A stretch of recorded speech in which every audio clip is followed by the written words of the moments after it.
Na mbali na hayo ni kwamba mashirika ya kijamii pamoja na viongozi wa kidini katika kaunti ya Lamu wametamaushwa na visa vya ushoga na ulawiti katika kaunti hiyo.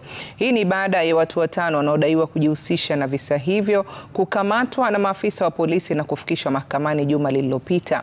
Aidha, mashirika hayo yakiongozwa na shirika la Save Lamu yamepinga vikali madai yanayoenezwa kwenye mitandao kwamba mashirika ya kijamii mashinani hutumiwa na mataifa ya nje kueneza visa hivyo.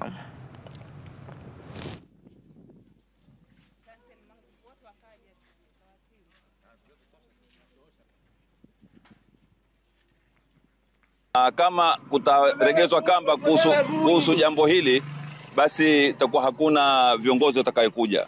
Tunahakikisha kwamba sisi jambo tulipinga kwa moyo na nguvu zetu zote. Na kwa kauli moja tunasema kwamba mashirika ya kijamii hayasimami hata dakika moja na watu ambao wanaleta tabia mbaya kama vile ya ushoga, usagaji na mambo mengine katika kaunti yetu ya Lamu. Tuna condemn kwa njia yoyote ile